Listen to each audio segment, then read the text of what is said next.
దేవునికి స్తోత్రం చెల్లిద్దాం.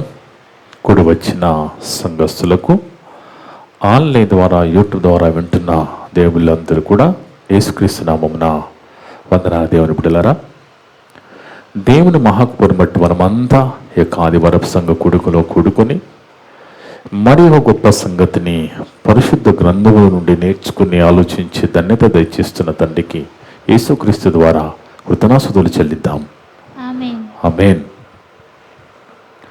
ఈరోజు దేవుడు సంఘాన్ని ఆన్లైన్ ద్వారా యూట్యూబ్ ద్వారా వింటున్న ప్రతి ఒక్క బిడ్డని ప్రేమించి మనందరి కోసం ఏర్పాటు చేసిన అంశం, దేవుడు కోరుకునే గృహంగా నా గృహం ఉందా? దేవుడు కోరుకునే గృహంగా నా గృహము ఉందా? అందరం కూడా కుటుంబాలుగా గృహాల్లోనే ఉంటున్నాం. మనకి తెలుసు సువార్తలు 4: మత్తయి సువార్త, మార్కు సువార్త, లూకా సువార్త, యోహాను సువార్త. అయితే ఈ 4 సువార్తల్లో లూకా సువార్త, లూకా గారు రాసిన సువార్త, ఆయన సువార్తలో చాలా డీటెయిల్గా రాస్తాడు. ఆయన లూకా గారు రాసిన సువార్తను మనం చదివితే డీటెయిల్గా రాసుకుంటూ వెళ్ళిపోతూ ఉంటాడు. అయినా ఒక సువార్త రాశాడు, ఒక పుస్తకం రాశాడు, అపోస్తలుల కార్యములు.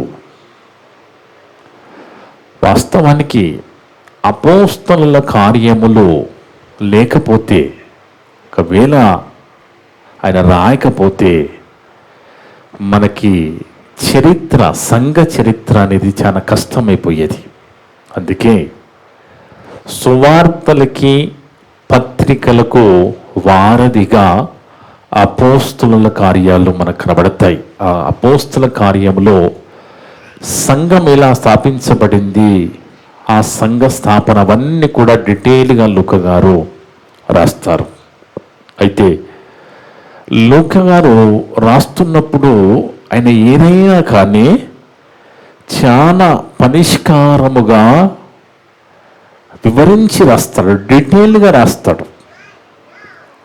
అయితే ఆయన రాసిన లూకా సువార్తలో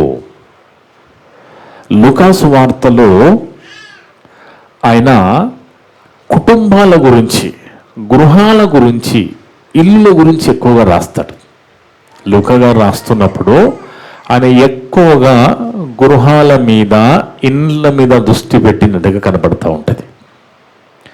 ఇల్లు, ఇల్లు, ఇంటికి, ఇంటికి ఇల్లు అనే పదము చాలాసార్లు మనకు లూకా సువార్తలో కనబడుతూ ఉంటుంది. అంటే గృహము అంటే ఆ గృహాల్లో ఉన్న కుటుంబాలు ఏ విధంగా ఉన్నాయి, ఆ పరిస్థితులు ఏంటి అనేది ఆయన వివరంగా రాస్తూ ఉంటాడు.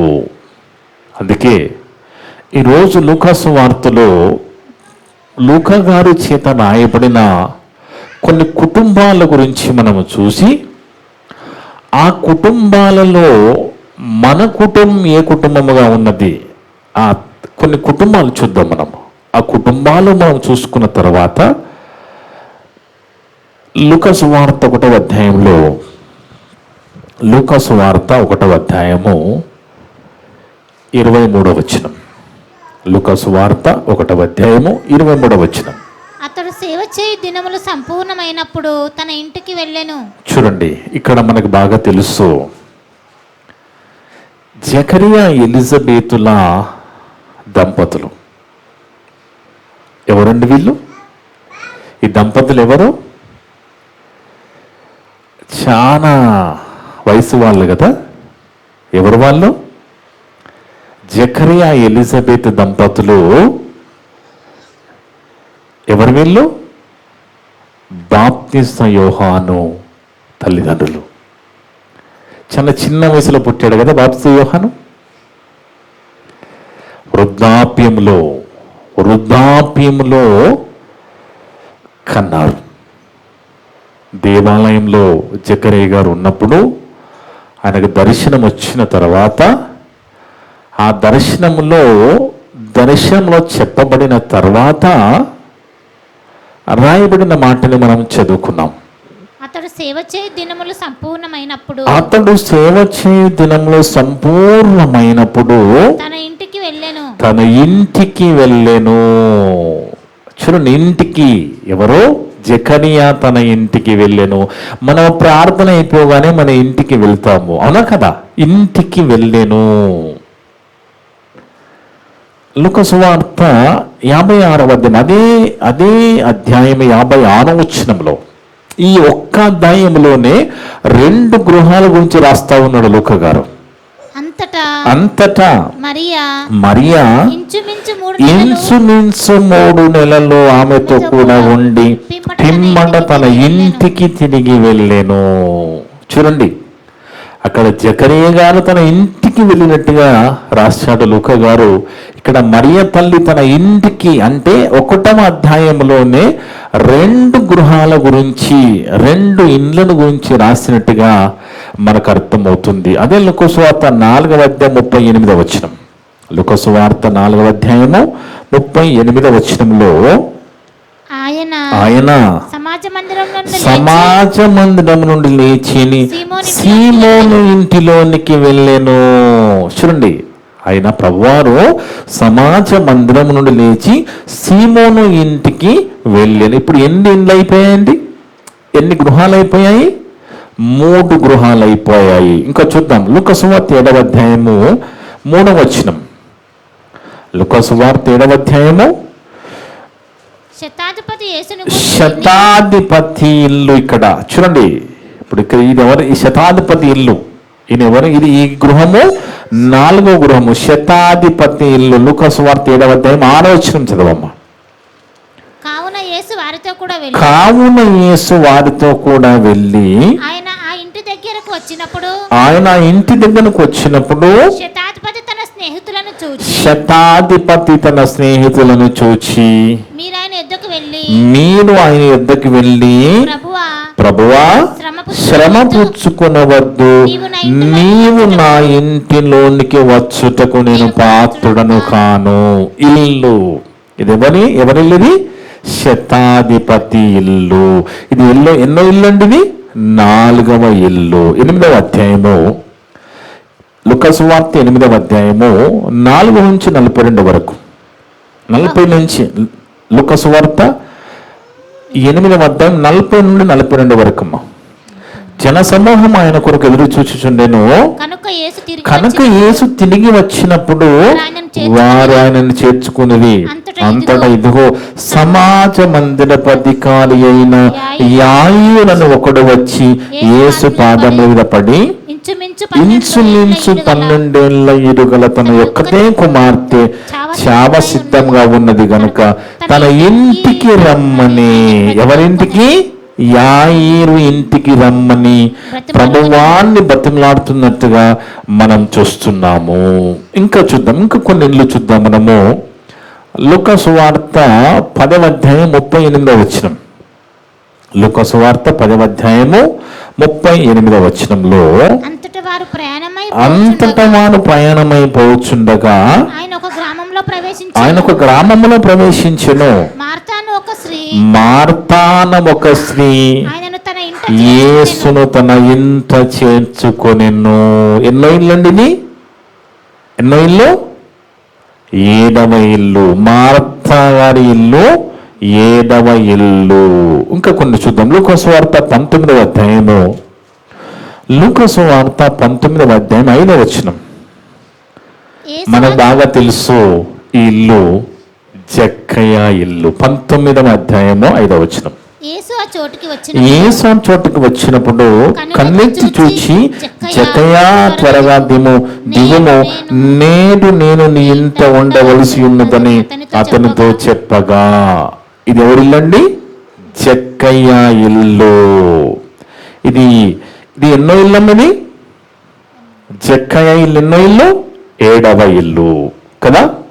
ఇంకా చూద్దాం, లూకా సువార్త 22వ అధ్యాయము. లూకా సువార్త 22వ అధ్యాయం 10వ వచనం. లూకా సువార్త 22వ అధ్యాయం 10వ వచనం. చూడండి, ఇంటికి ఇల్లు, ఇంటికి ఎలా రాస్తున్నాడు చూడండి లూకా గారు. ఆయన ఇదిగో ఆయన ఇదిగో మీరు పట్టణంలో ప్రవేశించినప్పుడు నీళ్ల కుండ మోసుకొని పోచున్న ఒకడు మీకు ఎదురుగా వచ్చును, అతను ప్రవేశించు ఇంటిలోనికి అతని వెంట వెళ్ళి. ఇది ఎవరిల్లండి? నీళ్ల కుండ మోయుచున్నవాని ఇల్లు అనే దానికంటే కూడా యేసుక్రీస్తు ప్రభువారు పస్కా ఆచరించిన ఇల్లు అని మనం చెప్పొచ్చు. ఇది 8వ ఇల్లు. ఇంకొక ఇల్లు చూద్దాం చివరిగా. లూకా సువార్త 22వ అధ్యాయం, అదే అధ్యాయం 54వ వచనంలో. లూకా సువార్త 22వ అధ్యాయం 54వ వచనం. వారాయనను పట్టి ఈడ్చుకొని పోయి ప్రధాన యాజకుని ఇంటిలోనికి తీసుకొని పోయేది. ఇది ఎవరిల్లండి? ప్రధాన యాజకుని ఇల్లు. ఇప్పుడు మొత్తం టోటల్గా మనము 9 గృహాల గురించి, 9 ఇళ్ళ గురించి మనము చూసాం. అంటే లూకా గారు ఈ 9 గృహాల్లో ఏమి జరిగింది, పరిస్థితులన్నీ కూడా డీటెయిల్గా అక్కడ రాసినట్టుగా, ఇల్లు, ఇంటికి అనే పదాలు లూకా గారు వివరంగా రాసినట్టుగా మనం చూసాము. మొత్తము 9 గృహాల గురించి మనము బైబిల్లో చదువుకున్నాం దేవుని వలన. అయితే ఈ 9 గృహాల్లో మనం ఇప్పుడు ఏం చేద్దామంటే ఒక 3 గృహాలు సెలెక్ట్ చేసుకున్నాం. అర్థమవుతుందా దేవుని వలన? ఈ 9 గృహాల్లో ఒక 3 గృహాలు మనం సెలెక్ట్ చేసుకొని ఆ 3 గృహాల్లో మనం ఎందులో ఉన్నామో చూసుకున్నాం. అర్థమవుతుందండి? ఆ 3 గృహాల్లో మన గృహం ఏది అనేది ఒక్కసారి మనము జాగ్రత్తగా పరిశీలన చేద్దాం. ఈ 9 మనం ఏం చూడబోతున్నాము? 3 గృహాల గురించి మనము ఆలోచించబోతున్నాము. అది మొదటి గృహము లూకా సువార్త 8వ అధ్యాయము. లూకా సువార్త 8వ అధ్యాయము. ఇది ఎవరిల్లండి? సమాజ మందిరపు అధికారి అయిన యాయీరు ఇల్లు. మొదటి గృహం ఏం సెలెక్ట్ చేసుకుంటున్నాం మనము? సమాజ మందిరపు అధికారి అయిన యాయీరు ఇల్లు. లూకా సువార్త 8వ అధ్యాయంలోకి వచ్చి మనం ఆలోచిస్తే ఇక్కడ యాయీరు గారు ఒక అధికారిగా ఉన్నాడు. సమాజ మందిరపు అధికారిగా ఉన్నాడు. ఒక పదవిలో ఉన్నాడు, ఒక హోదాలో ఉన్నాడు. కానీ యేసుక్రీస్తు ప్రభువారిని పిలిచే పరిస్థితి ఎందుకు వచ్చింది? ప్రభువాన్ని ఆహ్వానించే పరిస్థితి, ఇంటికి కోరుకునే పరిస్థితి, రమ్మని కోరుకునే పరిస్థితి ఎందుకు వచ్చింది అని మనం ఆలోచిస్తే, ఆ యాయీరు గారి కుమార్తె చాలా సీరియస్గా ఉన్నది, చనిపోయే పరిస్థితిలో ఉన్నది, క్రిటికల్ పొజిషన్లో ఉన్నది. బాగా ఆలోచించాలి మనం. ఒకసారి చూద్దాం మన లూకా సువార్త 8వ అధ్యాయము 40-41 చదువుకుంటే. లూకా సువార్త 8వ అధ్యాయము 40-41 వచనం. జనసమూహం ఆయన కొరకు ఎదురు చూచుచుండెను. కనుక యేసు తిరిగి వచ్చినప్పుడు వారు ఆయనను చేర్చుకొని అంతటా ఇదిగో సమాజ మందిరపు అధికారి అయిన యాయీరు ఒకడు వచ్చి యేసు పాదముల మీద పడి. ఆలోచించాలి మనం. ఆయన ఏం చేస్తున్నాడు? యేసుక్రీస్తు ప్రభువారి పాదముల మీద పడుతున్నాడు. బాగా ఆలోచించాలి మనం. ఈ యాయీరు అనే ఆయన సమాజపు అధికారిగా ఉన్నాడు, ఒక హోదాలో ఉన్నాడు. అందరూ వచ్చి ఆయన పాదముల మీద పడతానేమో, కానీ ఇక్కడ ఆయనే ప్రభువారి పాదముల మీద పడి అన్నట్టుగా మనం చదువుకుంటున్నాం. అంటే యేసుక్రీస్తు ప్రభువారి పాదముల మీద పడి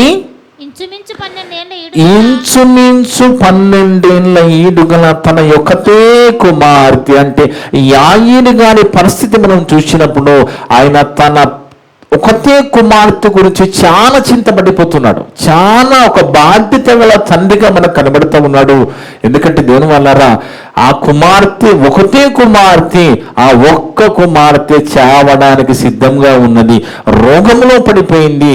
అప్పుడు యేసుక్రీస్తు ప్రభువారిని పాదముల మీద పడి, అంటే ఈ యాయీరు గారిని మనం ఆలోచిస్తే దేవుని వల్లరా మనము చాలా జాగ్రత్తగా ఆలోచిస్తే కింది వచనాల్లో కూడా మనం చదివితే, ఆయన వెళ్ళుచుండగా జన సమూహం ఆయన మీద పడుచుండెను. అప్పుడు 12 ఏళ్ళను. ఇది కాదమ్మా, ఇక్కడ ఈ సందర్భాన్ని మనం చూసినప్పుడు యేసుక్రీస్తు ప్రభువారిని బతిమలాడుతున్నాడు. అక్కడ 42వ వచనంలో 12 ఈడుగల తన ఒకటే కుమార్తె క్షామ సిద్ధంగా ఉన్నది గనక తన ఇంటికి రమ్మని ఆయన నేను బతిమాలు కొనెను. అంటే యాయీరు గారి గృహాన్ని మనం ఆలోచిస్తే ఇక్కడ యేసుక్రీస్తు ప్రభువారిని ఆహ్వానించే కుటుంబముగా కోరుకునే కుటుంబం మనకు కనబడతా ఉన్నది. బాగా ఆలోచించాలి. యేసుక్రీస్తు ప్రభువాన్ని కోరుకునే కుటుంబము, ఆహ్వానించే కుటుంబము అని కనబడుతూ ఉన్నది. చూడండి, ఆమె చావ సిద్ధంగా ఉన్నది. ఆయన పదవిలో ఉన్నాడు, అధికారిగా ఉన్నాడు. అదంతా పక్కకి పెట్టి ప్రభువాన్ని తన ఇంటికి రమ్మని కోరుకుంటున్నాడు. అంటే మనము కూడా ఎప్పుడు కూడా మనం యేసుక్రీస్తు ప్రభువారిని ఇంటికి ఆహ్వానించే విధంగా, రావాలని కోరుకునే విధంగా మనం ఉండాలని ఈ గృహాన్ని బట్టి మనం నేర్చుకోవచ్చు. అర్థమవుతుంది దేవుని వల్ల. ఈ కుటుంబము ఆయన అధికారంలో ఉన్నాడు, కానీ అదంతా వదిలేశాడు. ఆ గర్వాన్ని, అహంకారాన్ని పక్కకి పెట్టి బతిమలాడుకుంటున్నాడట. పాదముల మీద పడి బతిమలాడుకుంటున్నాడు. అయితే దేవుని వల్ల కొన్నిసార్లు ఏం జరుగుతుందంటే, మనం ఎప్పుడైతే ఓవరైపోయి దేవుణ్ణి పక్కకి పెట్టి ఓవరైపోతామో, కొన్నిసార్లు దేవుడు ఏం చేస్తారంటే మన కుటుంబాల్లో కొన్ని రోగాలు, ఆర్థిక పరిస్థితులకు అనుమతిస్తాడు. ఎందుకు అనుమతిస్తాడు అంటే మనల్ని సెట్ చేయడానికి, దేవుని వైపు తిప్పడానికి అనుమతిస్తూ ఉంటాడు. అది కొన్నిసార్లు జరుగుతూ ఉంటుంది. ఎప్పుడో మనము ఓవరైపోయి దేవుని పట్టించుకున్నప్పుడు, మనలో గర్వం ప్రవేశించినప్పుడు ఇలాంటివి దేవుడు చేస్తాడు. ఎందుకంటే ఎలాగైనా ఆయన ఎవరిని ఎలా చెక్కుకుంటాడో, ఎవరిని ఎలా మార్చుకుంటాడో అనేది దేవుడు ఎన్నో రకాలుగా ప్రయత్నం చేస్తూ ఉంటాడు. ఇక్కడ ఈ యాయీరు అనేట ఆయన మాత్రము ఇమీడియట్గా ఆయనకు అర్థమైపోయింది. ఆయన ఆ చావ సిద్ధంగా ఉన్నది. ఈరోజు చూడండి, తల్లిదండ్రులుగా పిల్లల విషయంలో పట్టించుకున్న వాళ్ళు చాలా మంది క్రైస్తవ కుటుంబాలు కూడా ఉన్నారు. అంటే లోకంలోకి వెళ్ళి మనం చూస్తే క్రైస్తవులు ఉన్నప్పటికీ ఆ పిల్లల బట్టలు, వాళ్ళ చదువులు, వాళ్ళ బాగోగులు చూసుకోకుండా ఒక 500-600 సంపాదించి దాంట్లో సగము తాగుడుకి తగలేసి వచ్చి ఇంటికి వడ్డీ కింద వచ్చే వాళ్ళు చాలా మంది ఉన్నారు లోకంలో. వాళ్ళ సంఘాలకు వెళ్ళే వాళ్ళే. అంటే పిల్లల ఏదైనా బాధ్యత లేకుండా తండ్రులుగా కొంతమంది కుటుంబాలని ఇబ్బంది పెట్టే వారిగా మనకు కనబడుతూ ఉంటారు. కానీ ఈ యాయీరు మాత్రము కుటుంబ విషయంలో, ఒకతే కుమార్తె విషయంలో చాలా బాధపడిపోతున్నాడు. ఆయన ఎవరో మర్చిపోయాడు, ఆయన అధికారాన్ని పక్కకి పెట్టాడు. ఆయన ప్రభువారిని, యేసుక్రీస్తు ప్రభువారి పాదముల మీద పడడం అంటే ఏంటండి? మనల్ని మనము తగ్గించుకోవడము. ఆలోచించాలి. మనం వెలుగ్గానే వచ్చేస్తారండి. మనం పిలవగానే ప్రభువారు వచ్చేస్తారా మన ఇంట్లోకి? మనం కోరుకోగానే వచ్చేస్తారా? రాదు కదా. ప్రభువాన్ని మనం పిలవగానే మన ఇంట్లోకి రాడు, కోరుకోగానే రాడు. ఈయన ఏం చేస్తున్నాడు? అధికారాన్ని పక్కకి పెట్టి యేసు పాదము మీద పడి, చదవ మాట, యాయీరు ఒకడు వచ్చి యేసు పాదం మీద పడి, యేసు పాదము మీద పడి ఇంచుమించు 12 ఈడుగల తన ఒకటే కుమార్తె చావ సిద్ధంగా ఉన్నది కనుక తన ఇంటికి రమ్మని ఆయనను బతిమాలుకుంటున్నాడు. పాదములు పడుతున్నాడు, బతిమాలుకుంటున్నాడు. ఇక్కడ ఏమర్థమవుతుంది? పిల్లల విషయంలో అది ఒకటే కుమార్తె మీద శ్రద్ధ ఉన్నది. అదే సమయంలో తన అధికారాన్ని పక్కకు పెట్టి తన ఏందో మర్చిపోయి ప్రభువాన్ని తన ఇంటికి కోరుకుంటున్నాడు. మనం పిలవగానే ప్రభు రాడండి. మనము పిలవగానే వచ్చే విధంగా మన కుటుంబాలు ఉండాలనేది మనం నేర్చుకోవాలి. ఇంకా ఈ యాయీరు గురించి మనం ఆలోచిస్తే, వాస్తవానికి ప్రభువాన్ని పిలుస్తాడు, బతిమలాడుతాడు, పాదం మీద పడతాడు. ఈలోపు రక్తస్రావ స్త్రీ అక్కడికి వచ్చేస్తుంది. ఆ రక్తస్రావ స్త్రీ అక్కడికి వచ్చినప్పుడు, ప్రభువాన్ని తాగినప్పుడు ఆమెకు ఆ రోగం నయమవుతుంది. అప్పుడు ప్రభువు అని అడుగుతారు, ఎవరు నన్ను ముట్టింది, నాలో నుంచి శక్తి వెడలిపోయిందంటే, ఏదైనా వాడా మాకు ఎలా తెలుస్తుంది అని పేతురు గారు వాళ్ళు మాట్లాడుతూ, ఇంతమంది ఉన్నాను ఎలాగ తెలుస్తుంది అనగానే ఇమీడియట్గా ఆ స్త్రీ గమనించేసి, నేను చెప్పేస్తానని ఆమె వచ్చి నేను స్వస్థత పొందుకుని చెప్పే పరిస్థితిలో మనం అక్కడ చూస్తాం. ఆ సమయంలో ఒక ఆయన వచ్చి, ఇక ప్రభువాన్ని ఇబ్బంది పెట్టొద్దు, నీ కుమార్తె చచ్చిపోయిందని చెప్తారు సమాచారం. అంటే ఏం జరిగింది ఈ గ్యాప్లో? యాయీను కుమార్తె చనిపోయింది. ఎందుకు చనిపోయింది? ప్రభువారు అక్కడ వెళ్ళడం లేట్ అయిపోయింది. బాగా గమనించాలి మనం. ఆ స్త్రీ రావడాన్ని బట్టి, అక్కడ మాట్లాడడాన్ని బట్టి, అక్కడ స్వస్థత జరగడాన్ని బట్టి లేట్ అయిపోయింది. ఈలోపు వాళ్ళ కుమార్తె చనిపోయింది. వాస్తవానికి ఎవరైనా ఏమంటారు? ఆ స్త్రీని పట్టుకుని, నీకు ఇప్పుడే తీరిందా అమ్మా, నా కూతురు చావసిద్ధంగా ఉన్నది, నువ్వు ఇప్పుడు వచ్చి ఇబ్బంది పెట్టామంటారు కదా. ఆయన అలా అనడం లేదండి. చూద్దాం, మనము కింద చదువుకున్నాం ఒకసారి. ఆయన ఇంకనూ మాట్లాడుచుండగా సమాజ మందిరపు 49వ వచనమమ్మ 49. ఆయన ఇంకను మాట్లాడుచుండగా సమాజ మందిరపు అధికారి ఇంటి నుండి ఒకడు వచ్చి, నీ కుమార్తె చనిపోయినది, బోధకుని శ్రమ పెట్టవద్దని అతనితో చెప్పెను. యేసు ఆ మాట విని, భయపడవద్దు, నమ్మిక మాత్రం ఉంచుము, ఆమె స్వస్థపరచబడునని చెప్పి. ఇంకేమర్థమవుతుంది? కుమార్తె చనిపోయిందని చెప్పిన నిలిచపల్లినైనా విశ్వాసాన్ని కోల్పోలేదు. గొప్ప విశ్వాసం కనబడుతున్నాడు. అధికారాన్ని పక్కకి పెట్టి, తన గర్వాన్ని అహంకారాన్ని పక్కకి పెట్టి ప్రభువాన్ని తన ఇంటికి కోరుకున్నాడు. ప్రభువారు నా ఇంటికి వస్తే చాలు, నా ప్రభువు నా ఇంటికి వస్తే చాలు అని బతిమలాడుకుంటున్నాడు. పాదంలో పడిపోయాడు. ప్రభువారు మాట ఇచ్చాడు. ఏమన్నాడు? యేసు ఆ మాట విని, భయపడవద్దు, నమ్మిక మాత్రం ఉంచుము, ఆమె స్వస్థపరచబడిన అతనితో చెప్పి, తర్వాత మనకు తెలుసు ఆమె తిరిగి లేస్తుంది. అంటే యాయీను కుటుంబం నుంచి మనం నేర్చుకోవాల్సింది ఏంటి అంటే, ఎప్పుడు కూడా యేసు ప్రభుని మనము కోరుకునే విధంగా, మన గృహంలోకి ఆహ్వానించే విధంగా మన గృహంలోకి ఉండాలి అనేది మనము నేర్చుకోవాలి దేవుని బిడ్డలారా. ఎందుకంటే మనకి ఏమున్నదో సంబంధం లేదు. మనం అధికారాలు ఉన్నాయా, మనకు ఆస్తులు ఉన్నాయా, ఏమున్నాయి కాదు. ఇక్కడ మనలో తీసివేయవలసినది, మనం వదులుకోవలసింది ఏంటండి? అహంకారము, గర్వము.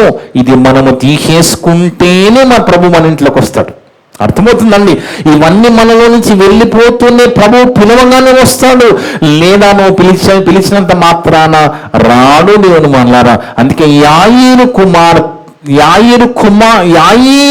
కుటుంబం నుంచి మనం నేర్చుకోవలసినది, మనం యేసు ప్రభుని ఎప్పటికి కూడా మన కుటుంబంలో రమ్మనే విధంగా, ఆహ్వానించే విధంగా మనము కుటుంబం ఉండాలి.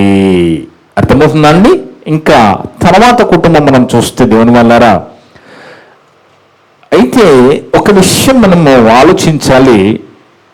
ఇక్కడ అది ఒక శ్రమ వచ్చింది యాయీరు గారికి. అదొక శ్రమ వచ్చినా కానీ ఆయన అధికారాన్ని పక్కకి పెట్టి తగ్గించుకున్నాడు, అహంకారాన్ని పక్కకి పెట్టేశాడు, ప్రభువుని బతిమలాడుకున్నాడు. ఆ తగ్గింపు, అధికారాన్ని పక్కకు పెట్టడము, మంచి విశ్వాసం, అది ప్రభువుకు నచ్చింది. ఇది మనం గమనించాలి. ఇక్కడ యేసు ప్రభువుకు అది నచ్చింది, యేసు ప్రభువుకు ఆయన ఇష్టమైంది కాబట్టి ఇంటికి వెళ్ళి స్వస్థత ఇచ్చాడు. కానీ శ్రమలు మీకు చెప్పాను కదా, శ్రమలు కూడా కొన్నిసార్లు మన మేలుకే వస్తాయి. అర్థమవుతుందండి? శ్రమ కూడా మేలుకే వస్తుంది. కొన్నిసార్లు మనకి శ్రమ వచ్చింది అంటే దాని వెనుక మేలు ఉంటుంది అనేది ఒక్కసారి చూద్దాం. కీర్తన గ్రంథం 119వ అధ్యాయంలో, కీర్తన గ్రంథము 119వ అధ్యాయం దేవుని వల్ల, కీర్తన గ్రంథము 119వ అధ్యాయము 67వ వచనం. కీర్తన గ్రంథము 119వ అధ్యాయము 67వ వచనం.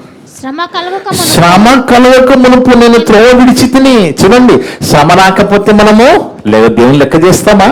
దేవుని పట్టించుకోము.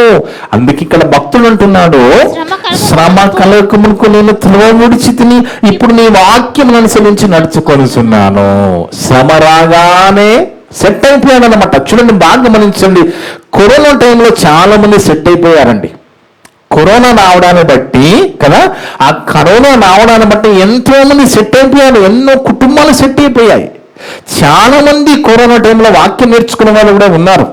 అర్థమైంది. ఒకవేళ అదే రాకపోతే వాళ్ళు అలాగే ఉండేవాళ్ళు. అంటే దేవుడు దేనికి అనుమతి ఇచ్చినా దాని వెనుక ఒక కారణం ఉంటుంది.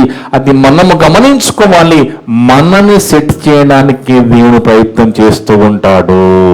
అర్థమవుతుందండి? అందుకే అంటున్నాడు ఇక్కడ, శ్రమ కలగక మునుపు నేను త్రోవ విడిచి తిని ఇప్పుడు నీ వాక్యం అనుసరించి నడుచుకొనుచున్నాను. ఎంత బాగుందో చూడండి. అంటే శ్రమ అనేది దేవుని పర్మిషన్తో కొన్నిసార్లు మనకు వస్తుంది. వచ్చినప్పుడు దాని వెనక ఏముంటుంది? మేనే ఉంటుంది అని వాక్యం చెబుతుంది. 71 అదే అధ్యాయం 71లో కూడా ఎంత బాగా రాశారో చూడండి. నేను నీ కట్టడలు నేర్చుకున్నట్లు శ్రమ నుండి ఉండుట నాకు మేలాయను. శ్రమయందు మేలు. ఆ శ్రమ రావడాన్ని బట్టి వాక్యం నేర్చుకున్నట్టు ఆయన కట్టడం, దేవుని వాక్యము కట్టడం నేర్చుకున్నట్టు అక్కడ భక్తుడు. నేను నీ కట్టడం నేర్చుకున్నట్లు శ్రమ నుండి ఉండుట నాకు మేలాయను. అందుకే చూడండి, దేవుడు ఎన్నో రీతులుగా మనల్ని దేవుని వైపు నడిపించడానికి ప్రయత్నం చేస్తూ ఉంటాడు. కొంతమంది 10 మాటలు చెప్పగానే మారిపోతారు. కొంతమంది 10 మెసేజ్లు వినగానే మారిపోతారు. కొంతమంది 100 మెసేజ్లు విన్న తర్వాత మారిపోతారు. కొంతమంది 100 మెసేజ్లు విన్నా మారిపోరు. అప్పుడు కాలో చేతో ఇరగొడతాడు. కాలో చేత ఇరగగానే ఇమీడియట్గా బైబిల్ పట్టుకుంటారు. ఇక వాళ్ళ బైబిల్ వదిలిపెట్టరు. అలాంటి వాళ్ళు కూడా ఉంటారు. అందరికీ కాలు ఇరగడం అవసరమా? అందరం కాలు ఇరగొట్టుకోవడం అవసరం లేదు కదా. అందుకే దేవుడు చూడండి, ఆ పరిస్థితి రాకుండా మనము ఇమీడియట్గా మనం సెట్ చేసుకోవాలి మన జీవితాన్ని. ఒక యాయిరు లాగా శ్రమ వచ్చింది, ఇమీడియట్గా ప్రభు పాదమైన పడిపోయాడు, బతిమాలుకున్నాడు. అది ప్రభు నచ్చే విధంగా తన అహంకారం వదిలేశాడు, అధికారాన్ని పక్కన పెట్టేశాడు. ఇమీడియట్గా ప్రభువుకు నచ్చింది. ఆ ప్రభు ఆ ఇంటికి వచ్చేసాడు, కుమార్తెను దక్కించుకున్నాడు. మనలో ఉన్న అహంకారము అలాంటి పరిస్థితులను మనం కాపాడుకోలేము. ఉన్న పిల్లల్ని మన అధికారం కాపాడగలదా? కాపాడలేదు కదా. దేవుడే కాపాడగలడు. కాబట్టి యాయిరులాగా మనము ఎప్పుడు కూడా యేసుక్రీస్తుని కోరుకునే గృహముగా, ఆహ్వానించే గృహముగా మనము ఉండాలి. ఇది మొదటి గృహం నుంచి మనము నేర్చుకుంటున్నాం. ఇక రెండవ గృహం గురించి మనం ఆలోచిస్తే, ఇదేమో ఇప్పుడు మనం మాట్లాడుకునే మొదటి గృహము యాహీరు గారు యేసు ప్రభువుని ఆహ్వానించి కోరుకున్న గృహం. కానీ యేసే కోరుకుంటే గృహాన్ని ఎలా ఉంటుంది? అర్థమవుతుందండి? యాయీరు కోరుకున్నాడు యేసు ప్రభువుని, బాగుంది. కానీ యేసే ఒక గృహాన్ని కోరుకుంటే ఎలా ఉంటుందో అది ఇప్పుడు మనం రెండో గృహంగా చూస్తున్నాము. లూకా సువార్త 22వ అధ్యాయము, లూకా సువార్త 22వ అధ్యాయము 7 నుంచి మనం జాగ్రత్తగా చూస్తే దేవుని వల్లరా, లూకా సువార్త 22వ అధ్యాయము 7వ వచనం నుంచి చూస్తే ఇది మనకు బాగా తెలుసు. పస్కా పశువును వధింపవలసిన పులినొట్టిల దినం రాగా యేసు పేతురు యోహాను చూచి, మీరు వెళ్ళి మనం భుజించుటకై పస్కాను మనకు సిద్ధపరచిన వారిని పంపెను. అంటే యేసు కోరుకుంటున్న గృహం ఇది. బాగా ఆలోచించాలి. ఎంత అదృష్టవంతుడండి ఆయన. 1,00,000 కోట్లు పెట్టిన భాగ్యం దొరకదు. కలిగి ఉన్న నీడు ఆయన యేసు ప్రభు లేకుండా కలగలేదు. అలాంటి గొప్ప ప్రభు ఈయన కుటుంబాన్ని కోరుకుంటున్నారంటే ఆలోచించాలి మనము. అక్కడ ప్రభు అని చెప్తున్నారు, పస్కాను మీరు సిద్ధం చేయాలి, మనం భుజించడానికి పస్కాను మన కొరకు సిద్ధపరచిన వారిని పంపాను. వారు మేము ఎక్కడ సిద్ధపరచగొరుచున్నాం ఆయన అడగగా ఆయన, ఇదిగో నేను పట్టణంలో ప్రవేశించినప్పుడు నీళ్ళ కుండ మోసుకొని పోతున్న ఒకడు మీకు ఎదురుగా వచ్చును. యెరూషలేములో ఎన్నో కుటుంబాలు ఉంటే, యెరూషలేములో ఆ కాలానికి ఎన్నో కుటుంబాలు ఉంటే ఈయన కుటుంబం మాత్రమే ప్రభువు కోరుకుంటున్నాడు ఏంటి? ఈయన కుటుంబాన్ని మాత్రమే ప్రభువు కోరుకుంటున్నాడు ఏంటి అంటే ఈయనలో ఏదో ప్రత్యేకత ఉన్నది. అర్థమవుతుందండి? యేసు కోరుకుంటున్న గృహం ఇది. అక్కడ యాయీరు కోరుకున్నాడు ప్రభు తన ఇంటికి రావాలని. కానీ ఇక్కడ యేసే కోరుకుంటున్న గృహము ఈ నీళ్ల కుండ మోసుకొని వెళుతున్న ఈ వ్యక్తి కుటుంబం. అంటే ఈయనలో ఏదో ప్రత్యేకత ఉంది అనేది మనం అర్థం చేసుకోవాలి. దేవుని వల్ల 13 వరకు చదవమ్మా. అతను ప్రవేశించి ఇంట్లోనికి అతను వెంట వెళ్ళి, నేను నా శిష్యులతో కూడా పస్కాను భుజించుటకు విడిది గది ఎక్కడని బోధకుడు అడుగుచున్నాడని ఇంటి యజమానితో చెప్పుడి, అతడు సామాగ్రి గల ఒక గొప్ప మేడ గది మీకు చూపించును. అక్కడ సిద్ధపరచునని వారితో చెప్పెను. ఇక్కడ యేసు ప్రభువారు కోరుకుంటున్న గృహముగా ఆ కుటుంబం భోజనము, పస్కా భోజనము భుజించాలని ప్రభువారు ఇష్టపడుతున్నారు. మనం కడరా భోజనం అంటాం కదా, ఆఖరి లాస్ట్ సప్పర్ అంటాం కదా, ఆ కడరా భోజనము ఈయన గృహంలోనే జరిగింది. అర్థమవుతుంది దేవుని వాళ్ళరా? అంటే చూడండి, కొన్నిసార్లు సేవకుల్ని పిలుస్తూ ఉంటాము భోజనం చేయడానికి. మనం బయటకు వెళ్ళినప్పుడు సేవకులకు భోజనం పెట్టడానికి ఎంతో మంది ఇష్టపడుతూ ఉంటారు సేవకులని. కానీ ఆ సేవకుల్ని ఇష్టపడితేనే మనము ఇంత గొప్పగా ఆలోచిస్తే, ఇక డైరెక్ట్గా యేసు ప్రభువానే పిలవడం కాదు, ఆయనే వాళ్ళ కుటుంబం భుజించడానికి వెళుతున్నాడంటే ఆయన ఎంత గొప్ప వ్యక్తి ఉండొచ్చండి. ఏమిటి ఆయన ప్రత్యేకత? ఆయన ప్రత్యేకత ఏంటి అని ఆలోచించినప్పుడు ఈ 10వ వచనంలో నాకు అనిపించింది, ఆలోచన వచ్చింది. ఆయన ఇదిగో మీరు పట్టణము ప్రవేశించినప్పుడు నీళ్ల కుండ మోసుకొని పోవచ్చున్న ఒకడు మీకు ఎదురుగా వచ్చును. మామూలుగా అండి, నీళ్ల కుండ ఎవరు మోస్తారు? నీళ్ల కుండ స్త్రీలే మోస్తూ కనబడుతూ ఉంటారు.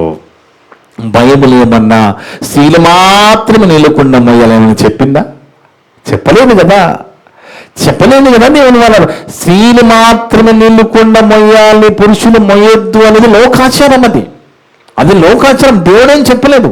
ఎందుకంటే ఆదికాండం 24వ అధ్యాయంలో మనం చూస్తే మనకు బాగా తెలుసు, మరి అబ్రహాము గారు ఇస్సాకుకి మరి కోడల్ని వెతకడానికి కదా, కోడలి కోసం మన ఇస్సాకుకి భార్యను తీసుకురావడానికి ఎలియాజరు తన దాసు ఎలియాజర్ని పంపిస్తాడు కదా. ఆ ఎలియాజర్తో పాటు కొంతమంది మరి వ్యక్తులు వెళ్తారు కదా, రిబ్కా దగ్గరికి వెళ్తారు కదా. ఆ బావి దగ్గర రిబ్కాని వాళ్ళు కలుసుకుంటారు కదా. ఆ రిబ్కాని కలుసుకున్న ఆ బావి దగ్గర ఆమె ఏం చేస్తుంది? కడవ తీసుకుని వచ్చి నీళ్లు చేతుకుంటున్నట్టుగా మనం చూస్తాం. కడవ తీసుకుని వచ్చి నీళ్లు చేతుకుంటున్నట్టుగా మనం చూస్తాం. అక్కడ కడవతో నీళ్ళు ఇచ్చేది. వీళ్ళు నీళ్ళు అడిగినప్పుడు మాకు దాహం ఇస్తుందని దాసుడు వాళ్ళంతా అడిగినప్పుడు వాళ్ళకి మాత్రమే కాకుండా రెప్కా గారు ఆ ఒంటెనికి కూడా నీళ్లు చేది పెట్టినట్టుగా మనం చూస్తాం. అంటే మనలాగా 1-2 లీటర్లు తాగదు ఒంటెలంటే, లీటర్ నీళ్ళు కావాలి. కానీ ఒక స్త్రీగా ఆమె ఎన్ని నీళ్లు వాళ్ళకి చేది పూసిందని మనం ఆలోచించాలి కదా. అంటే అక్కడ సందర్భాలు చూసినప్పుడు రెప్కా గారు కడవ తీసుకుని బావి దగ్గరకు వచ్చినట్టు మనం చూస్తాము. ఇక కొత్త నిబంధన కాలానికి వచ్చే సమయానికి సమరయ స్త్రీ కూడా అలాగే బావి దగ్గరికి సుకాను గ్రామంలో ఆ ప్రాంతంలో అక్కడ కూడా నీళ్లు చేదుకోవడానికి సమరయశ్రీ వచ్చినట్టుగా మనం చూస్తాం. కానీ దేవుని వాళ్ళ ఇక్కడ ప్రభువారు చెప్తున్న మాట, ఒక మనిషి, ఒక వ్యక్తి, మీరు ఆ పట్టణ ప్రవేశం నీళ్ళకుండా మోసుకొనిచున్న ఒకడు మీకు ఎదురుగా వచ్చును అంటే, చూడండి దేవుని వాళ్ళారా, దేవుడు ఎక్కడ కూడా వంట స్త్రీ మాత్రమే చేయాలని కానీ, నీళ్ళు స్త్రీ మాత్రమే కొండ మొయ్యాలని కానీ దేవుని రూలు పెట్టి ఇవన్నీ లోకాచారాలే. తప్పేమి లేదండి, తినొచ్చు కానీ వంట చేయకూడదా? చేయొచ్చు, తప్పేమి లేదు కదా. ఒకవేళ నిజంగానే స్త్రీ ఆరోగ్యం సహకరించినప్పుడు ఖచ్చితంగా మనం చేయొచ్చు. ఎందుకంటే మన దేహముగా ఏక శరీరంగా చేయబడ్డాం కదా. మనం వివాహంలో ఏకశీలంగా చేయబడినప్పుడు అది లోకపరంగా అవసరమైతే బట్టలు కూడా ఉతుకోవచ్చు, దాంతో తప్పేమీ లేదు. అర్థమవుతుందండి? బట్టలు ఉతకడం అనేది, ఉతకొద్దు అనేది లోకాచారం. ఆ పరిస్థితులను బట్టి నిజంగా ఆమె ఆరోగ్యం బాగాలేనప్పుడు భర్త బట్టలు ఉతికినా తప్పేమీ లేదు. కానీ భర్త బట్టలు ఉతుకుతుంటే ఏమైనా వచ్చి ఏం బతుకురా, మొగలు యుద్ధం తీస్తున్నామంటారు కదా, మొగళ్ళ ప్రవేశిస్తున్నామంటారు. ఎక్కడిది ఆచారం? అది లోకాచారం మాత్రమే. నిజంగా భార్య భర్తలు ఒకనొక అర్థం చేసుకున్న వాళ్ళైతే ఆమె కష్టంగా ఉండి ఆమె ఉతికిన పరిస్థితిలో భర్త ఉతికినా, వంట చేసినా, ఏమి చీపిరి పెట్టి ఊడ్చినా అది తప్పేమి కాదు. బైబిల్ చేయొద్దని ఏమి చెప్పలేదు. ఎందుకంటే ఈయనని ఎందుకు ప్రభువు కోరుకున్నాడు? ఆలోచించండి. నీళ్ళకుండా మోసుకుని వస్తున్నాడు ఆయన. అర్థమవుతుందండి. లోకాచరణ శీలు మాత్రమే మోయాలని, కానీ ఈయనేం చేస్తున్నాడు? నీళ్ళ కుండ మోసుకొని వస్తున్నాడు. పస్కా పశువు ఇట్లా ప్రభు పస్కా మీ కుటుంబంలో తినాలనుకుంటున్నాగా ఏమి ఆటంకం చెప్పకుండా అన్ని పరిస్థితి అనుకూలపరుస్తున్నాడు. అంటే దాని అర్థం ఏంటి? దేవుని వల్ల ఎంత మంచి మనస్సు కలిగిన వాడిగా ఆయన కనబడుతున్నాడు. ఆ కుటుంబాన్ని ప్రభువారు కోరుకుంటున్నారు. అంటే ప్రభువారిని మనం పిలిచే కుటుంబముగా మనం ఉండడం గొప్ప విషయమే, కానీ ప్రభువే మన కుటుంబం రావాలని కోరుకునే వాళ్ళగా మనం ఉంటున్నామా? యేసు ప్రభువే మన కుటుంబం రావాలనే విధంగా ఈయనలాంటి కుటుంబం మన కుటుంబాల్లో ఉన్నాయా? ఒక్కసారి ప్రశ్న వేసుకోవాలి. కుటుంబం అంతా కూడా దేవునిలో భయభక్తులు కలిగి ప్రార్థనలో వాక్యమును ఎదుగుతూ యేసు ప్రభువే ఇంటికి వెళ్ళాలనే విధంగా ఉంటే ఎంత బాగుంటుందండి. ఆలోచించండి.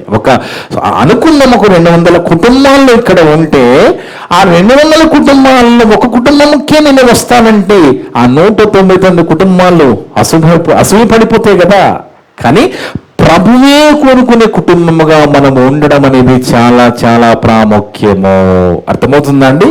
ఎందుకంటే ఆయన మనల్ని కోరుకునే విధంగా ఉండాలి. ఆయనే మన ఇంటికి రావాలని ఇష్టపడాలి. అర్థమవుతుంది. కొన్నిసార్లు చూడండి, ఎంతోమంది మనల్ని పిలుస్తూ ఉంటారు ఇళ్ళకి, కానీ అందరి ఇళ్ళకి మనం పోము. ఎందుకు పోము? మనకి నచ్చి మనకు అనుకూలమైన ఇళ్ళకి మాత్రమే పోతాం. ఎందుకంటే మనం అక్కడికి వెళ్తే కంఫర్ట్గా ఉంటుంది. పిలిచిన వాళ్ళందరి ఇళ్ళకి మనం వెళ్ళము. అది ఏ విధంగా మనం చూస్తామో ఇక్కడ యేసు ప్రభు వారే రావాలని కోరుకునే కుటుంబము అని ఉంటున్నామా అనేది మనం ప్రశ్న వేసుకోవాలి. కుటుంబాలుగా మనం దేవుల్లో, కుటుంబాలుగా సంఘములో, కుటుంబాలుగా ప్రార్థనలో మనం ఉంటున్నామా? మనలో కొంతమంది వేరే సంఘాన్ని పంపిస్తున్నామా మనమే సహకరించి? ఆలోచించండి. మన సహకారంతోనే మళ్ళా వేరే సంఘాలను కూడా మనం ప్రోత్సహిస్తున్నావా? అలా అయితే ప్రభు ఎందుకు కోరుకుంటాడో మనం చెప్పండి. అలా అయితే మన ప్రభు ఎందుకు కోరుకుంటాడు? మనం పిలిస్తే ఎందుకు వస్తాడు? ఎందుకంటే లోకంలో యుక్తిగా నువ్వు ప్రవర్తించవచ్చేమో, కానీ దేవుని దగ్గర ఈ పప్పులు ఉడకవు. లోకంలో యుక్తిగా నువ్వు తెలివిగల వాడవనుకోవచ్చు. దేవుడు హృదయాలు ఎరిగిన దేవుడు, ఆయనకి అన్ని తెలుసు. ప్రతి దానికి మనము సమాధానము చెప్పాలి దేవుని వాళ్ళారా. అందుకే ఆయనే ప్రభువారే చెప్పాను, మీరు అక్కడికి వెళ్ళండి, ఒక ఆయన ఎదురుగా వస్తాడు నీళ్ళకుండతో, ఆ ఇంట్లో బస సిద్ధం చేయండి. వాస్తవానికి అండి అదే కుటుంబంలో యోహాను సువార్త 13, 14, 15, 16 అధ్యాయంలో ప్రభువారు చేసిన ఆ ప్రసంగం అంతా ఆ కుటుంబంలో జరిగింది. అర్థమవుతుంది దేవుని వల్ల. యోహాను సువార్త 13వ అధ్యాయంలో ప్రభువారు చెప్పిన మాటలు, 14వ అధ్యాయము, 15వ అధ్యాయము, 16 వరకు ప్రభువారు అక్కడ మాట్లాడిన ఆ సందర్భాలన్నీ మనం చూస్తే దేవుని వల్ల వాస్తవానికి 13వ అధ్యాయంలో పస్కా ఆచరించిన ప్రారంభమవుతుందండి. ఎవరు? ఈయన ఇంట్లోనే, ఈ నీళ్ళకుండ మోసిన ఇంట్లోనే అక్కడ పస్కా ఆచరించిన ప్రారంభమవుతుంది. 14వ అధ్యాయానికి వచ్చేసరికి వాళ్ళు మీ హృదయాన్ని కలవరపడనీయకండి, నేను మీకు నివాసాలు సిద్ధం చేయడానికి వెళుతున్నాను, మరలా వస్తాను, మిమ్మల్ని తీసుకెళ్ళి ఆ నివాసాలు ఇస్తాను, నేనే మార్గం సత్యం చేయమని ఆ మాటను కూడా ఆయన ఇంట్లోనే చెప్పడం జరుగుతుంది. ఇక 15వ అధ్యాయానికి వచ్చేసరికి నేనే నిజమైన ద్రాక్షవల్లిని, నా తండ్రి వ్యవసాయకుడు, నాలో ఫలింపును ప్రతి తీగల్ని తీసివేస్తానని ఆ మాటలన్నీ కూడా ఆయన ఇంట్లోనే ప్రభువారు చెప్పడం జరుగుతుంది. 16వ అధ్యాయం వచ్చేసరికి నేను మరి కొంతమంది ఎలాంటి పరిస్థితులు వస్తాయంటే మనిషిని చంపి కూడా దేవునికి సేవ చేసే కాలం వస్తుందనే మాట కూడా అదే కుటుంబంలో ప్రభువారు 16వ అధ్యాయంలో చెప్తారు. ఇక అలా చెబుతూ మీకోసం నేను ఆదరణకర్తను పంపించబోతున్నాను, ఆయన నా దగ్గర నిన్న మీకు చెప్తాడు, మీకు ఆదరణకర్తగా ఉంటాడనే ఈ మాటలన్నీ కూడా ఈ నీళ్ళకుండ మోసుకొని వెళుతున్న కుటుంబంలోనే ప్రభువారు చెప్పిన మాటలంటే ఆయన ఎంత గొప్ప భాగ్యవంతుడు, లోకరక్షకుడైన కుటుంబంలో ఉండి ఇంత గొప్ప మాటను అక్కడ చెప్పాడు. అంత గొప్ప ధన్యత ఆయనకి దక్కిందంటే అలాంటి కుటుంబముగా మనం ఉంటున్నామా అనేది ప్రశ్న వేసుకోవాలి. ఏసే కోరుకున్న కుటుంబముగా ఉంటున్నామా, లేదా ప్రభువాన్ని కోరుకుంటుంటే ప్రభు రాని కుటుంబంగా మనం ఉంటున్నామా అనేది మనం ఈరోజు ప్రశ్న వేసుకోవాలి. ఇక మూడవ కుటుంబం వచ్చి మనం ఆలోచిస్తే లూకా సువార్త 22వ అధ్యాయంలో, లూకా సువార్త 22వ అధ్యాయము 54వ వచనం, లూకా సువార్త 22వ అధ్యాయం 54వ వచనం, లూకా సువార్త 22వ అధ్యాయము 54వ వచనం. దేవుని వాళ్ళారా, వారు ఆయనను పట్టి వారు ఆయనను పట్టి ఈడ్చుకొని పోయి, ఈ కుటుంబం ఎలా ఉందో చూడండి. యాయిని గారేమో బతిమలాడాడు, పాదం పడ్డాడు, రమ్మని బతిమలాడాడు, ప్రభువారు వెళ్ళారు, స్వస్థత ఇచ్చారు. ఇక రెండో కుటుంబం పనే కోరుకున్నాడు, అక్కడ పస్కాని భుజించాడు, ఆ కుటుంబంలో భోజనం చేశాడు అనేది మనం చూసాం. ఈ కుటుంబం ఎలాగుందో చూడండి. మూడవ కుటుంబం, ఈ కుటుంబం ఎలాగుంది? వారు ఆయనను పట్టి ఈడ్చుకుని పోయి ప్రధాన యాజకుని ఇంటిలోనికి తీసుకుని పోయి, చూడండి, పట్టి ఈడ్చుకొని పోయి వద్దనుకున్న కుటుంబం ఇది. యేసుని వద్దనుకున్న కుటుంబము ఏ కుటుంబం ఇది? ప్రధాన యాజకుని కుటుంబము. ఆ మొదటి రెండు కుటుంబాల్లో ఉన్న పర్వాలేదు, కానీ ఈ కుటుంబంలో మాత్రం ఉండడానికి వీల్లేదు. అలా ఎవరైనా మీరు ఉంటే ఉండకుండా చూసుకోండి. ఎలాంటి కుటుంబము? యేసు ప్రభుని అవమానించిన కుటుంబం. ఇక్కడ ఆ ప్రభువానికి అవమానం జరిగింది. అక్కడ ఎలాంటి అవమానం చూడండి. అక్కడ 3, 4, 5 వచనాలు, 63, 64, 65. యేసును పట్టుకుని మనుషులు ఆయనను అపహసించి కొట్టి, ఆయన ముఖమును కప్పి, నిన్ను కొట్టిన వాడేవనో ప్రవచించుమని ఆయనను అడిగి, ఆయనకు విరోధంగా ఇంకా అనేక దూషణ వచనములు ఆడిరి. అంటే ప్రభువాన్ని దూషించిన కుటుంబము, ప్రభువాన్ని తిట్టిన కుటుంబము, ప్రభువాన్ని కొట్టిన కుటుంబము, ప్రభువాన్ని ఈడ్చికెళ్ళిన కుటుంబము ప్రధాన యాజకుని కుటుంబంగా మనకు కనబడతా ఉన్నది. ఈ 9 కుటుంబాల్లో 3 కుటుంబాలను మనం ఎన్నుకున్నాము. ఈ 3 కుటుంబాల్లో ఈ 3వ కుటుంబము చాలా ప్రమాదకరంగా యేసును వద్దనుకున్న కుటుంబం కనబడుతున్నది, యేసును అవమానించిన కుటుంబం కనబడుతున్నది, వ్యతిరేకించిన కుటుంబం కనబడుతున్నది, దూషించిన, కొట్టిన, అవమానపరిచిన, ఈడ్చికెళ్ళిన కుటుంబంగా ఈ కుటుంబం కనబడుతుంది. దేవునిలారా బాగా ఆలోచించండి. అందుకే ఈ లూకా సువార్తలో మన 9 గృహాల గురించి మనం చదువుకుని వాటిలో 3 కుటుంబాలను ఎన్నుకుని, ఆ 3 కుటుంబాల్లో మొదటి యాయిరు కుమార్తె, రెండవది నీళ్ల కుండ మోసుకుని వచ్చిన ఆ కుటుంబము, ఈ 2 కుటుంబాల్లో ఉండే విధంగా చూసుకోవాలి తప్ప ఇంకా ఏ శుభమే మనకు వచ్చే విధంగా, మన ఇంటికి కోలుకుని వచ్చే విధంగా ఉండడం చాలా కష్టం కదా. చాలా కష్టం కదండి. ఏసే కోరుకుని మన కుటుంబం వచ్చే విధంగా ఉండడం అంటే మామూలు విషయమా? ఆలోచించండి. మనం ఎక్కడున్నా, మనము ఎట్టిపోతున్నాము, ఏం చేస్తున్నాము, ఏం ఆలోచిస్తున్నాము, జాగ్రత్తగా పరిశీలన చేసుకోండి. ఇది బైబిల్, ఇది దేవుని మాటలు, ఇది జ్ఞాన గ్రంథము, సత్యమైన జ్ఞాన గ్రంథం, మన బ్రతుకు పుస్తకం ఇది, మన బ్రతుకు మార్చే పుస్తకం ఇది, మన గృహాలను కట్టే కుటుంబం ఇది. గృహాలను కట్టుకుంటున్నావా? నిజంగా గృహాలు కట్టుకుంటున్నామా? ఏదో నోటి మాట కంటామండి. ఎక్కడ కట్టుకుంటున్నాం గృహాలని? గృహాలు కట్టుకుంటే గృహమంతా మన గృహాలుగా సంఘంలో ఏరివని అంటే లోకరీతిగా ఎక్కడో సాతాను పక్కదారి పట్టించేస్తున్నది. జాగ్రత్త. ఎందుకంటే యేసు కోరుకున్న కుటుంబంగా, మనం యేసుని కోరుకున్న కుటుంబంగా, యేసే మనల్ని కోరుకునే కుటుంబంగా, గృహముగా, లేదా మనం యేసుని ఆహ్వానించే కుటుంబం ఉండాలి, కానీ తృణీకరించి కుటుంబముగా మన క్రియలు ఉండకూడదు. మన క్రియలను బట్టి అర్థమవుతున్నది అలాంటి పరిస్థితులు. ఈ 3వ కుటుంబం మాత్రం మనం అస్సలు ఉండకూడదు. అది చాలా ప్రమాదకరమైన కుటుంబము. అది చాలా విచిత్రంగా ఉన్నది. ప్రభువాన్ని బాధపెట్టినట్టుగా, దూషించినట్టుగా, అవమానపరిచినట్టుగా, తిరస్కరించిన కుటుంబం అది. దాంట్లో మాత్రం మనం ఉండడానికి వీల్లేదు. మొదటి యాయిరు కుమార్తె, యాయిరు గారి కుటుంబం లాగా ఏ సమాజ మందిరం అధికారైన అయినప్పటికీ కూడా అధికారాన్ని పక్కకి పెట్టి, ఆయన హోదాని పక్కకి పెట్టి, ఆ గర్వాన్ని పక్కకి పెట్టి, అహంకారాన్ని పక్కకి పెట్టి ప్రభు పాదంని పడి ఇంటికి రమ్మని బతిమలాడుకునే కుటుంబముగా మన కుటుంబాలు ఉండాలి. లేదా ఏసే మనల్ని కోరుకునే కుటుంబముగా ఉండాలి తప్ప ఈ 2 కుటుంబాలుగా మనం ఉండకుండా ఇక ఏ కుటుంబాలుగా ఉన్నా మనం ప్రమాదంలోకి వెళ్ళిపోతున్నాం. అందుకే దేవుడు కోరుకునే గృహంగా నా గృహం ఉందా అని మీరు ప్రశ్న వేసుకోండి. ఈ 3లో ఏ నంబర్ మీకు వస్తుందో మీకు బాగా తెలుసు. ఏ నంబర్లో మీరు ఉండకూడదో కూడా మీకు బాగా అర్థమైపోయింది. ఈ 3లో ఏ నంబర్లో, ఏ గృహంలో ఉంటారో మీరు నిర్ణయం తీసుకోండి. మోసపోకుడి, దేవుడు వెక్కిరింపబడడు. ఇట్టి మాటలన్నీ కూడా ఏ ఒక్క మాట కూడా వృధాగా పోకుండా విన్న మీ అందరి హృదయాలలో చెప్పిన నా హృదయంలో దేవుడు సమృద్ధిగా ఫలింపజేయను గాక. ఆమేన్. ప్రార్థన చేసుకుందాం. మమ్మలను మిక్కిలిగా ప్రేమించిన మా పరలోకపు తండ్రి, మీ యొక్క పరిశుద్ధమైన ఘనమైన నామమును బట్టి స్తుతులు స్తోత్రాలనైనా, గొప్ప దేవుడో తండ్రి, దేవుని గొప్ప మాట ఇదన్న అందరితో మాట్లాడే విధానం బట్టి స్తోత్రాలనైనా. అవును తండ్రి, మీరు కోరుకున్న మా ప్రభువారు కోరుకున్న గృహము, మా ప్రభువాను ఆహ్వానించే కుటుంబంగా మేము ఉండాలి తప్ప తిరస్కరించే కుటుంబం ఉండొద్దని, మేము మా జీవితాలను బట్టే అది చూచినప్పుడే ప్రభువాన్ని పిలిచిన వస్తారని, ఎవరు పడితే వాళ్ళు పిలిస్తే ప్రభువు రారని మాతో మాట్లాడుతూ వచ్చావునైనా, అందుని బట్టి స్తోత్రాలు చెల్లిస్తున్నాం. మేము ఎల్లప్పుడూ కూడా మా ప్రభువారు కోరుకునే కుటుంబముగానే మేము ఉంటూ, మా ప్రభువాన్ని కోరుకునే కుటుంబంగానే మేము ఉండుటకు శక్తిని, బలాన్ని, ఆత్మస్థానం ప్రసాదించండి తండ్రి. ఇప్పుడు వరకు నా ద్వారా మాట్లాడిన ప్రతి మాట విన్నంతగా ఉదయాలలో ఫలింపచేయండి తండ్రి.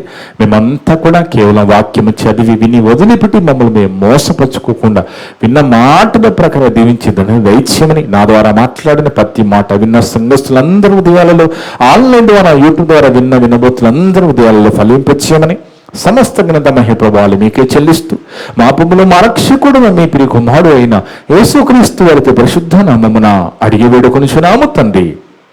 ఆమేన్. మీ అందరికీ వందనాలు. May God bless you all.